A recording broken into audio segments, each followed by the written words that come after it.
Elämä on koulua, sanotaan. Toinen puoli elämään sisältyvässä koulumaisuudessa käsittää kuoleman jälkeisen elämän. Toinen puoli taas tämän näkyvän elämän. Tällä tavoin saamme mitalin, jossa on kaksi eri puolta. Ja tulee mieleen antiikin ajoilta roomalainen jumaluus, Janus Januarius. Patsas, jolla on kahdet eri kasvot, nuorukaisen ja vanhuksen kasvot. Toinen katsoo eteenpäin ja toinen taaksepäin. Vastaavasti ihmisen uuteen elämään aina uudessa jälleen syntymässä sisältyy jotain nuoruuteen liittyvää. Uusi elämä tarjoaa mahdollisuuksia ja avaa ovia johonkin uuteen, joten nuorukainen katsoo tulevaisuuteen. Toisaalta vanhuus seuraa mukana vanhan karman muodossa, joten menneisyys on nykyisyydessä läsnä. Kuolemassa ihminen sitten katsoo toisaalta menneisyyteen, kun ihminen analysoi mennyttä elämää, mutta toisaalta katse on eteenpäin ihmisen suunnitellessa korkeamman minänsä valossa tulevaisuutta, tulevia jälleen syntymiä. Tällä tavoin elämä etenee jälleen syntymien koulussa ja jälleen syntymien sansaaran pyörässä.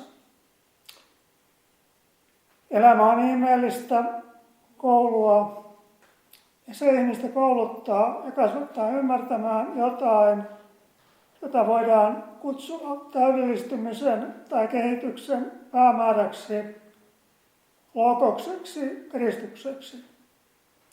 Kaikki virtaa, kehittyy ja täydellistyy eri luonnonvaltakunnissa, eikä ihminen tietenkään ole poikkeus. Ihminen syntyy aina kulloiseenkin maiseen elämään tietyn astrologisen merkin vaikutuspiirissä, jolloin ihmisen kehitysmahdollisuudet ovat tietyllä tavalla rajallisia. Yksi jälleen tietyssä astrologisessa merkissä ei tietenkään tyhjennä sitä kaikkea, mikä sisältyy eläinrataan kokonaisuudessaan tai toisaalta äärettömyyteen, kaikkialliseen jumaluuteen, logokseen, Kristukseen. Okkultisessa tietoudessa on kerrottu, että ihmiseltä kuluu 700 ruumistusta niin, että hän kerää kokemuksia, muodostuu ja punoutuu karmallisia tekijöitä, karman lankoja, kun ihminen punoo itselleen kohtalonsa viittaa hartioilleen. Ihminen on mukana elämän koulussa ikään kuin kulkien virran mukana aineellisena ihmisenä. Sitten tulee 70 ruumistusta, jolloin ihminen jälleen syntyy sielullisena, persoonallisena kulttuuri-ihmisenä. Ihmisellä saattaa tällöin olla taiteellisia, tieteellisiä, idealistisia ja ihanteellisia tavoitteita elämässään. Vasta viimeisessä etapissa ihmisestä tulee varsinaisesti henkinen ihminen. Ihminen kokee henkistä heräämystä, korkeamman minän ja sen takana vaikuttavan ikuisen elämän aatteilun alkaessa vaikuttaa persoonallisuuteen. Ihminen astuu virtaan. HPP:n hiljaisuuden äänessä sanotaankin, että virtaan astuneella on nyt edessään 7 ruumistusta, joiden kuluessa hänen tulee kulkea virran toiselle puolelle ja saavuttaa mestarius, adeptius. Näihin adeptiviihtymyksiin liittyy jotain erikoista. Kun ihminen on syntynyt useita kertoja kaikissa eläinradan merkeissä ja eri rooleissa, saattaa hän jossain tietyssä inkarnaatiossa kyetä keräämään kaiken saavuttamansa yhteen jolloin pyrkii saamaan itsessään esille jotain, mikä liittyy eläinrataan kokonaisuudessaan. Tällöin on puhuttu Loogoksen ja Kristuksen inkarnaatioista, mutta onhan jokaisen ihmisen kerran tuleminen Loogokseen, Kristukseen ja äärettömyyden elämän yhteyteen. Maapallon elämänkoulu on kiusausten koulua erässä merkityksessä ja kuoleman kysymys on oleellinen, sillä kuolema aina jotain opettaa ja avartaa näköaloja. Kuolema opettaa toisaalta luopumaan jostain liiallisuudesta, toisaalta se kehottaa ihmistä kulkemaan eteenpäin ja ottamaan askelia uudella tiellä, kehottaa ihmistä saavuttamaan jotain, josta hänellä ei vielä ollut kokemusta eikä tietoa. Maapallon elämänkoulussa ihminen kohtaa koko aurinkokunnan oppiläksyt ja sitä seikkaa kuvaavat nimitykset, jotka maapallon elämänkoululle on annettu, kun maapallon elämänkoulua on sanottu milloin kunniankouluksi, milloin surujen tähdeksi tai aurinkokunnan kuritushuoneeksi, jossa kaikkein vaikeimmatkin tapaukset on päästetty vapaaksi mellastamaan. Edelleen on sanottu, että maapallo on kanteleen soitto tai että elämä on jumalainen tragikoominen näytelmä. Kun Eino Leino, runoilija Jumalan armosta, aikanaan käänsi Danten runoilmaa suomen kielelle, koki hän käännöstyötä tehdessään ihmeellisiä hetkiä Italiassa, Roomassa. Leino koki tuntevansa kaikki Rooman kadut ja kujat tutuiksi itselleen, ikään kuin hän olisi joskus muinoin toisena persoonallisuutena astellut Rooman katuja ja kujia. Leino koki, että olisi ollut joskus jälleen syntyneenä Italiassa. Keskeinen teema Danten runoilmassa on erilaiset kuolemanjälkeisen elämän tilat Manalassa, Tuonelassa ja taivaissa, joita Dante kuvaa syvimpää suppiloa myöten helvetissä. Hänen esityksessään on jonkinlaista hirteishuumoriakin, sillä hän sijoittaa aikansa vaikutusvaltaisia kirkollisia virkamiehiä, kardinaaleja, piispoja ynnä muita kirkkoruhtinoita manaloihin ja tuoneloihin, mutta tekee sen niin taitavasti, että asiaan ei oikeastaan kiinnitetty huomiota. Nämä kuvaukset Manalasta ja Tuonelasta ovatkin kaikkein meukkaimpia, kun taivaaseen tultaessa tunnelma ikään kuin latistuu. On sanottu, on helppoa kuolla, vaikka ei sekään ole niin kovin helppoa, mutta jokapäiväinen elämä tässä nykyajan yhteiskunnassa kaikki ne kiireineen on hyvin haasteellista ja vaikeuksiakin täynnä. Ongelmia saattaa sitten vielä tulla erityisesti esille, kun ihminen tahtoisi saavuttaa elämässään jotain todellista ja tahtoisi ikään kuin raivata tiensä läpi synkän viidakon tai mennä läpi harmaan kiven. Se, että kuolemakaan ei ole niin helppoa, näyttäytyy monella tavalla jo fyysillisen elämän aikana, sillä näillä asioilla on vastaavuussuhteita ja analogioita. Yksi tällainen havainto liittyy yleiseen kokemukseen, mikä aivan tavallisilla vainajilla on saattanut tulla heidän kuolin hetkellään kuolin mietiskelyssä, kun mennyt elämä soljuu tajunnassa ohi, niin kuin elokuvaesitys Valkokankaalla. Erikoisesti nykyajan kaupungistuneessa kulttuurissa, jolloin elämää hallitsee tavaton kiire johtuen älyllisestä sivistyksestä ja kaikesta teknologiasta, on äskettäin kuolleille vainajille saattanut aiheutua hieman järkyttävä kokemus, kun he ovat kuolin hetkellä avahtuneet ymmärtämään, että heidän on luovuttava kaikesta mikä heille oli niin tärkeää ja rakasta fyysillisen elämän aikana. Toinen puoli asiassa on sielullinen ja henkinen, sillä ajatuksiin ja tunteisiin usein liittyy jotain kuolematontakin.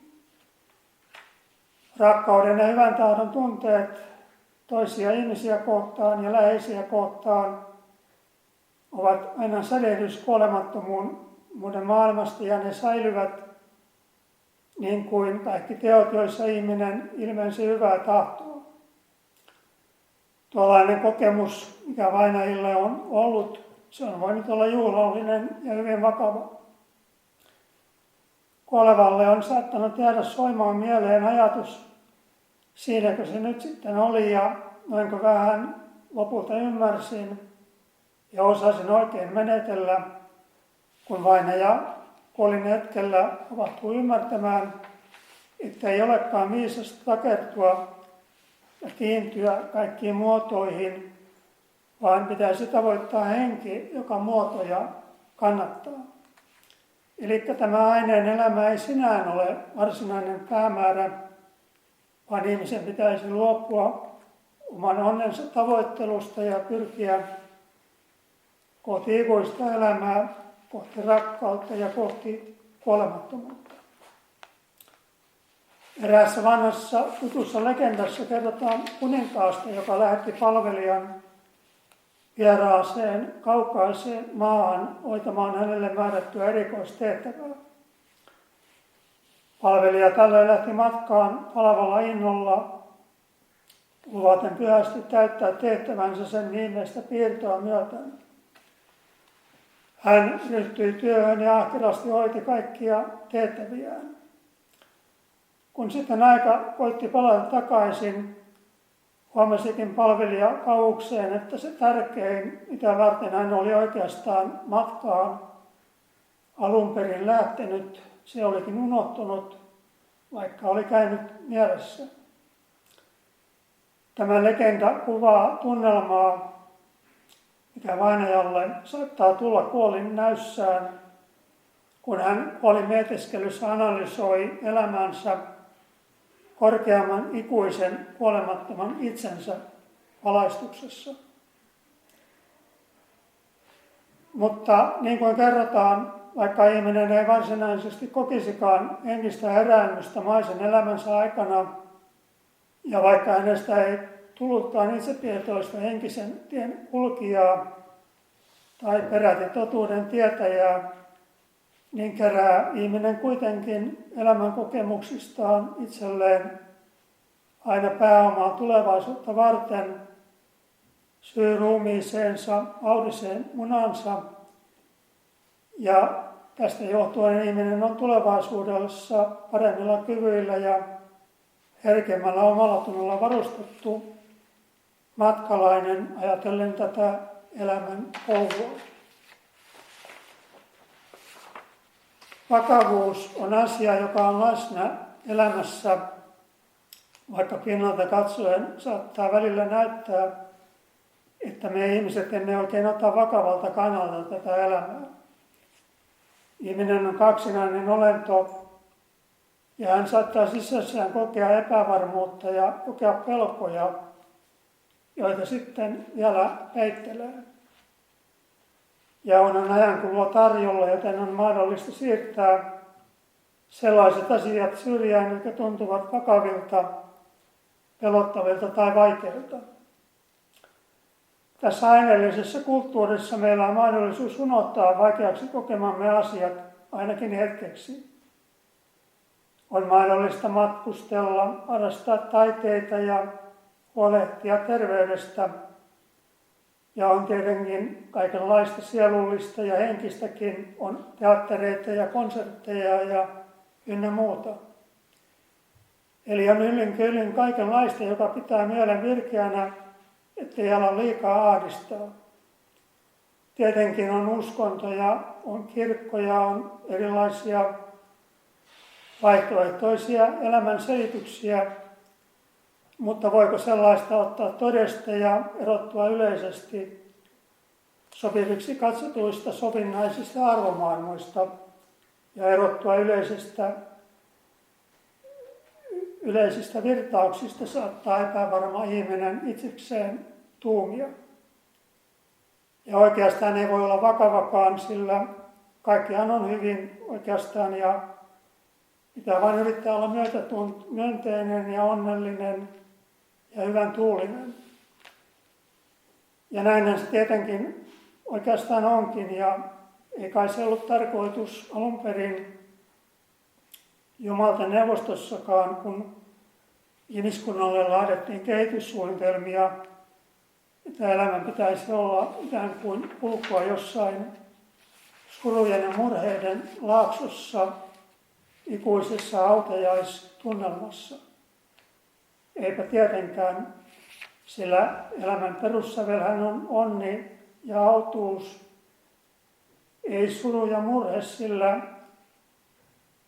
suruun ja murheeseen saattaa usein liittyä se, että jokin on mennyt vikaan tai pieleen, on tehty pahoja virhearviointeja, on toimittu väärin perustein ja on aiheutunut vaikeita asioita, joita on vaikea suottaa.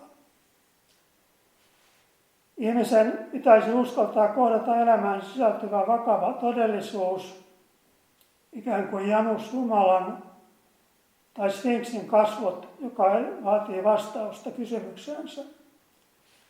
Sillä perimmältään kaikki ei välttämättä ole kuitenkaan hyvin meidän elämässämme. Tämä vakavuus aiheutuu siitä, että meitä uhkaa kuolema. Emme ole osanneet elää oikein, emme ole ymmärtäneet, mitä tämä elämä perimmältään on. Niin kuin sanotaan, kuolema on suurin köyhyys, sillä kun ihminen ei ymmärrä elämää, eikä uskalla sitä ajatella, mikä häntä kohtaa, mikä kohtalo hänellä on esiripun takana. Asia saattaa olla unenomaisesti tietoisuudessa, mutta ihminen ei oikein osaa pysähtyä, kun on niin paljon kaikenlaista tekemistä, menemistä ja perhe-elämääkin ja vaikka mitä loputtomiin, niin tällaiseen asiaan ei jää sillä tavoin mahdollisuutta, että siihen oikein pysähtyisi. Ja sitten elämä meneekin vakavaksi, kun karma lankeaa. Tietäjät kertovat, että vainajille on saattanut tulla kuolemansa hetkellä tällainen kokemus, että elämä on perimmältään vakavaa koulua ja sellaiseen mielentilaan ihminen saattaa joutua, kun hän ei sitä elämänsä aikana ymmärtänyt eikä osannut siihen pysähtyä. Aineellinen kulttuuri on kaikkine vaatimuksineen luonteeltaan jotain niin todellista, että tavallisen ihmisen on vaikea irtautua aineentajunnan pyörteistä pysähtyäkseen pohtimaan kysymystä siitä, mikä on tämän kaiken tarkoitus, tai että onko tällä mitään tarkoitusta, jota me elämäksi kutsumme ja mikä on meidän tehtävämme ihmisinä tässä elämässä. Ajattelemme elämäämme tänä päivänä nykyaikaisessa yhteiskunnassa ja ihmettelemme, että mihin me olemme joutuneet. Huomaamme, että on käynnissä sota. Kuitenkaan ei oikein pysty hahmottamaan, että miksi soditaan. Puhutaan alueista ja vallasta. Kuka saa päättää kenenkin asioista. Ei voi oikeastaan muuta kuin ihmetellä, että ihmiset eivät saa päättää omista asioistaan ja elää niin kuin he haluavat, jos he eivät ole kenellekään mitään pahaa tehneet tai tahtoneet. Ja joku toinen sitten hyökkää kimppuun ja alkaa ampua ohjuksilla ja raketeilla. Yhtäkkiä syttyy sota, ihmisiä alkaa kuolla ja kaikki se, mikä on rakennettu, uhkaa muuttua hetkessä sodakasoiksi. Halu valtaan ja halu puuttua toisten asioihin on merkillistä, ja sen voi ymmärtää aiheuttavan sodan ja väkivallan loputtoman kierteen, josta näyttää olevan kovin vaikea sanoutua lopullisesti irti. Ja tavallisia rauhaa rakastavia ihmisiä velvoitetaan ottamaan osaa sotaponnistuksiin, niin kuin talkoisiin vanhoina hyvinä aikoina. Ihmisiä ikään kuin painostetaan menemään johonkin, mihin he eivät sisimmässään kuitenkaan halua mennä. Mutta asiasta on vaikea irtautua, sillä kysymys on tietenkin oikeudenmukaisuudestakin, eikä vääryyttä voida tietenkään hyväksyä missään tapauksessa. Tässä kaikessa on vielä erikoista se, että sodissa aiheutetaan kuolemaa ja vaikeita psykoottisia kauhun hetkiä, kun ihmiset tulevat temmatuiksi kuolemaan ilman tietoa siitä, mihin vaikeaan tilanteeseen he joutuvat, kun kuolevat väkivaltaisesti ennen aikojaan. Ihmisten tappamista ei voida puolustaa sillä, että jokin, vaikka kuinkakin korkea auktoriteetti ihmisiä siihen määrää. Ihmisen sisässä kaikuu ääni, joka sanoo, toisaalta ei saa henkeä riistää. Tuollaisia psykooseja, jotka sodat aiheuttavat, on hyvin vaikea parantaa. Ajattelemme vain niidenkin ihmisten kokemuksia, jotka joutuivat näkemään kaikki keskitysleirien kauhut toisessa maailmansodassa. Miten ihmisen psyyke kestää tuollaiset kauheudet ja kyetäänkö sitten antamaan anteeksi. Ymmärrämme, että meillä on tehtävä ihmisinä ja henkisinä ryhminä.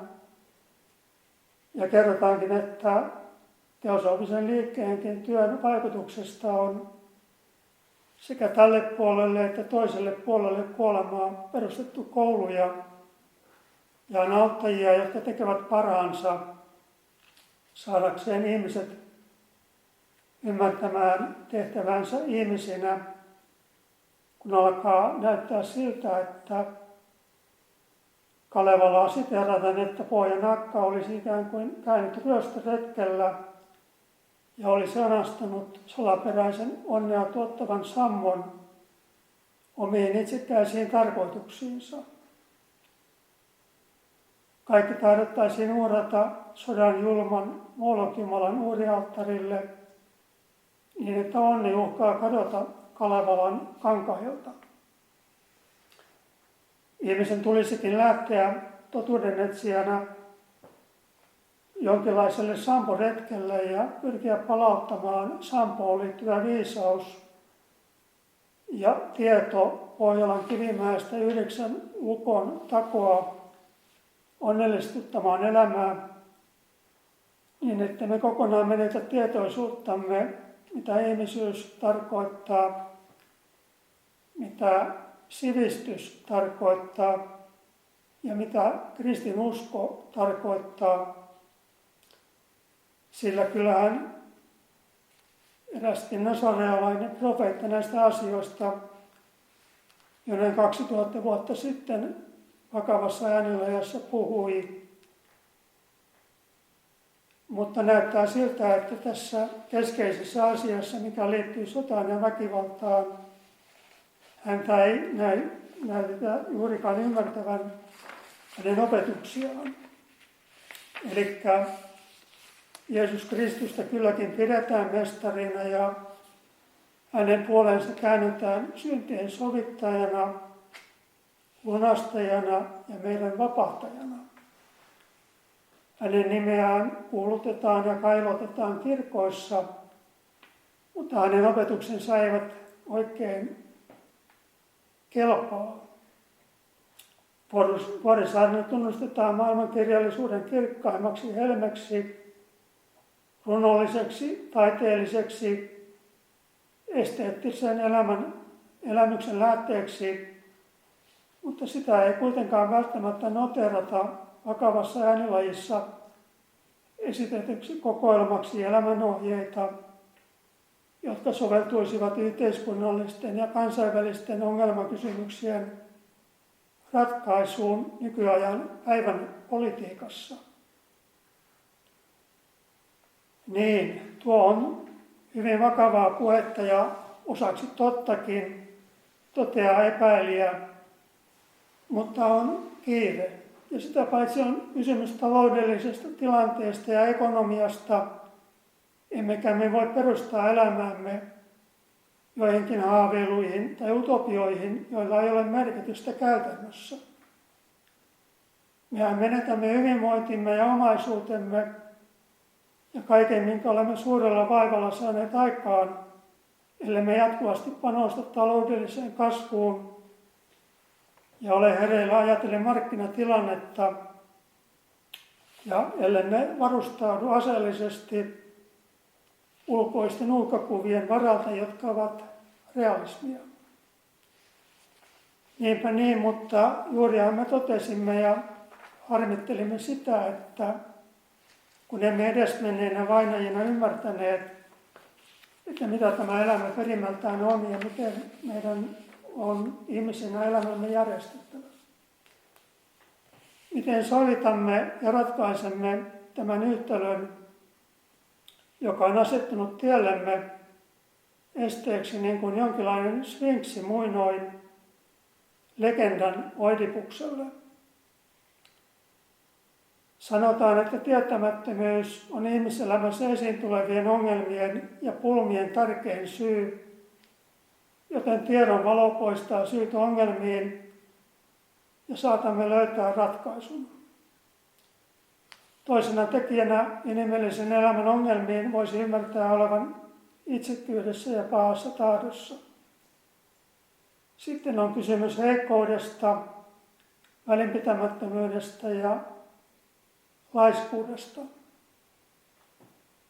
Mutta jos ajattelemme ylipäätään kysymystä elämän tarkoitusta ja kysymystä kuolemasta, niin onhan tästä toki paljon puhuttu ja kirjoitettu nykyaikaisessa teosofisessa ja kristillisofisessa kirjallisuudessa.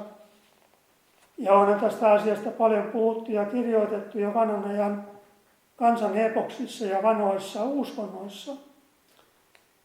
Mainitsemme vain egyptiläisen ja tiibettiläisen kuolleiden kirjan ja meidän suomalaisten kansanepoksen Kalevalan. Niin että itse asiassa ei tarvitse jäädä epätietoisuuteen kohtalosta kuoleman jälkeen. Olemme saaneet ymmärtää olevamme oman onnemme seppiä, ajatellen elämää kuoleman jälkeen ja ajatellen tulevaisuutta. Ja tämä tietoisuus on tullut esille, niin kuin jo todettiin, kaikkien kansojen kansallisepoksissa ja jo suusanallisessa perinnetietoudessa, niin kuin Kalavalassakin runoillaan Väinämöisen matkoista Tuonelaan, Manalaan ja Vipuseen.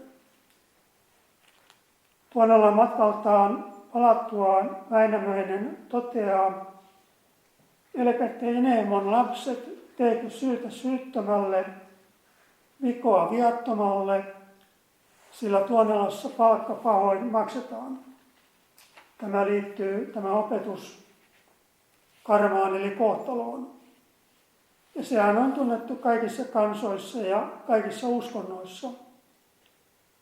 Asioita on saatettu tulkita hieman eri tavoin. On erilaisia korostuksia, mutta läpinäkyvä ajatus on siinä, että ken hyvin elää, hän kunnialla kuolee. Mutta jos ihminen ei elämässään piittaa moraalisista arvoista, vaan pettää, kavaltaa, on täynnä vääryyttä ja täynnä nautinnon haluja, on ihmisen kohtalo vaikea ja ihminen aiheuttaa itselleen vaikean karman tulevaisuudessa. Sillä sen, minkä ihminen kylvää, sen hän saa niittää. Kaikissa eri uskonnoissa ja erikoisesti Buddhan opissa tulee esille, että karma määrää kohtalon ja on ensimmäinen oppimestari. Kuolema on saattanut kuvastua ihmisten mielissä helpommalta kuin syntyminen tähän maiseen elämään, sillä tämä mainen elämä on, niin kuin HBT sanoo, tietämättömyyden sali ja vastoinkäymisiä täynnä. Toisaalta vanhoissa kulttuureissa ennen Kristusta kuolema kuvastui kolkolta, joten esimerkiksi vanhat kreikkalaiset sanoivat, että parempi kerjäläisenä maan päällä kuin kuninkaana tuonalassa. Eräiden okkultistien mukaan maanpäällisestä elämästä käsin ylläpidetään kaikkein vaikeimpia tiloja kuoleman jälkeisessä elämässä. Ne sijaitsevat paikallisesti maapallon sisällä, kun korkeimmat taivaat taas nousevat paikallisesti ylös avaruuden korkeuksiin ja aina kuuhun asti. Danten kuvauksissakin kerrotaan eri tasoista kuoleman jälkeisen elämän olosuhteissa, jolloin vainajat asuttavat sielullishenkisten ominaisuuksien perusteella kuka mitäkin tasoa eri vivahteissa. Dantella oli kokemusperäistä tietoa näistä asioista, ja Danten ohella, tai tämän Danten runoilman ohella mainitaan aina kun näistä asioista puhutaan, tai kun nämä asiat tulevat puheeksi, ruotsinmaalainen kaivosinsinööri Emanuel Swedenborg ja hänen teoksensa Taivas ja helvetti. Kirjailija J. Rannola julkaisi aikanaan kirja-arvostelun Pohjolan valo-aikakauskirjassa tästä Swedenborgin ansiokkaasta teoksesta, josta on nyt tehty uusi käännöskin. J. Rannola antaa ensin tunnustusta teoksen kääntäjälle, lääketieteen lisensiaatti P.A. Kosken hoville, jonka ansiosta tämä teos on saatu latinankielisestä alkuperäistekstistä käännettyä suomalaisten lukijoiden uotuille. Sitten hän toteaa, että kirjassa tehdään selkoa asiallisesti kuoleman jälkeisen elämän taivaista ja helveteistä sekä missä suhteessa nämä tilat ovat ihmisten elämään maan päällä. Sellaisenaan kirja on Hannulan mukaan ansiokas ja sen lukee kiinnostuksella. Teosofisen totuuden etsijän näkökannalta kirja kuitenkin kaipaa erään lisäyksen. Kirjasta puuttuu kokonaan jälleensyntymysoppi ja se jopa parissa kohtaa kielletäänkin.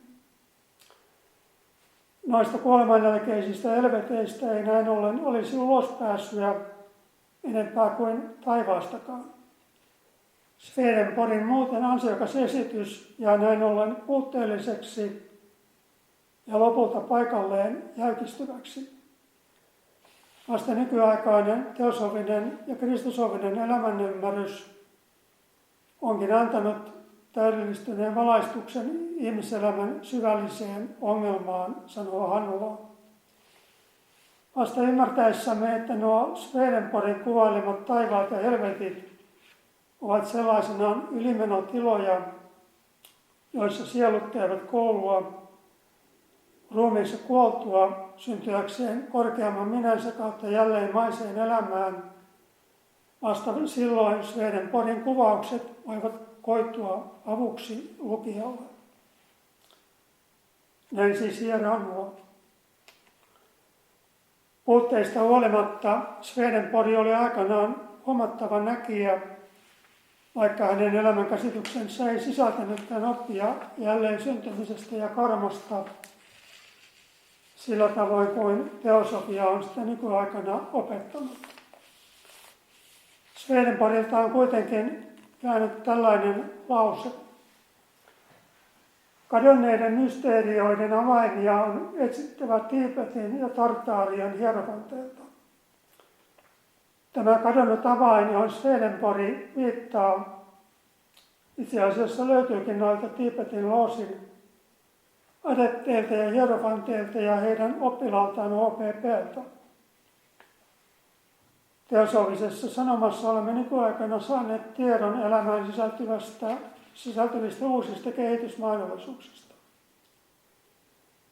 Joten meille avautuu ulospääsyn mahdollisuus siitä pysähtyneisyyden tilasta, mihin olemme muuten vaarassa jäädä, ellemme löydöistämme huolimatta jatkaa etsimistä. Mutta Swedenborg oli aikanaan niin huomattava näkijä, että jopa Immanuel Kant piti mahdollisena erästä Swedenborgin näkyä, vaikka olikin hieman skeptinen. Mutta Kantkaan ei voinut kieltää, etteikö Swedenborgin näky tulipalosta Tukholmassa vuonna 1759 hänen palattuaan juuri Englannista Lontoosta ja astuttuaan maihin Göteborgissa, etteikö se olisi ollut todistettavissa. Kaikki esiin tulleet tosiasia pitivät tämän yliasteellisen näyn suhteen, joten jopa Kant oli pakotettu sen tunnustamaan. Mutta se uusi näköala, mistä tässä oli puhe ja mistä on kysymys, on siinä, että on mahdollista ymmärtää Jeesuksen sanoihin sisältyvän dynaamisen aspektin, kun Jeesus evankeliumien mukaan sanoo, vaeltakaa niin kauan kuin teillä on valo.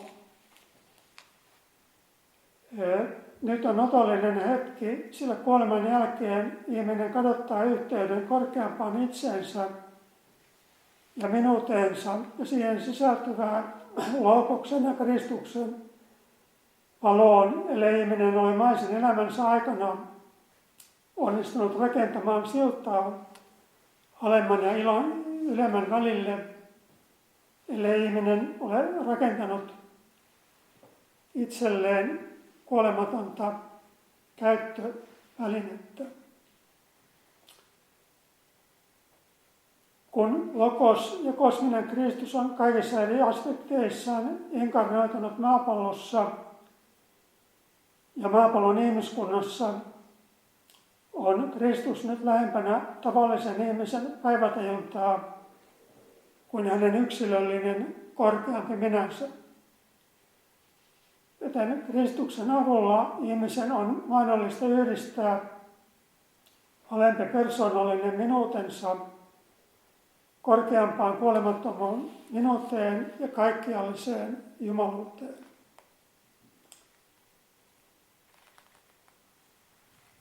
Niin, että voidaan sanoa, että emme me kaikki kuoloon nuku, niin kuin evankeliumissakin sanotaan. Tämä edellä sanottu liittyy uskonelämään ihmispsykologiassa, sillä usko on näkemättömien tekojen aineellinen perusta hebrealaisepistolan mukaan. Usko ei ole mikään teoreettinen tai dogmaattinen opillinen kysymys, vaan se on henkinen voima ihmispsykologiassa, joka voi vuoriakin siirtää ainakin ajatusmaailmassa. Ihmisen on mahdollista uskollaan muokata näkymätöntä todellisuutta, ja kun näkymätön on muovailtu, on se mahdollisuudessa realisoitua uudeksi elämänkäytännöksi. Nyt uudessa ajassa astrologisesti, kun on siirretty vesimieheen, ei karma esiinny enää ainoastaan rankaisevana ja kostavana luonnonlakina, tiedottaa Pekka Ervast. Pekka Ervast puhuu tästä asiasta ja toteaa, että karman toimintaan on tullut opastavia ja ohjaavia piirteitä. Karman johto kaitselmuksen hyvän tahdon ominaisuudessa tahtoisi opastaa ihmistä jälleen mysteerioissa löytämään elämän tehtävänsä tarmonsa. Ja karmaa on mahdollista ohjata sellaisiin uomiin, että henkinen kasvu voi muodostua dynaamiseksi. Ihminen voi ottaa kiinni henkisissä elämyksissään jälleen syntyvästä kuolemattomasta itsestään ja realisoida uuden elämän ihanteen.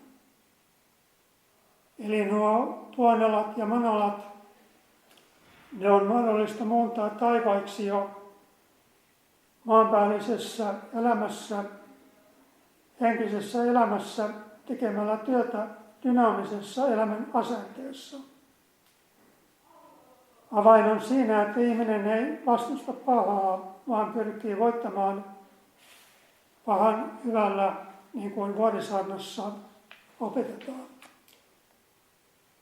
Tällaisia asioita tässä pienimuotoisessa luennossa, jonka aiheena oli kuoleman kysymys.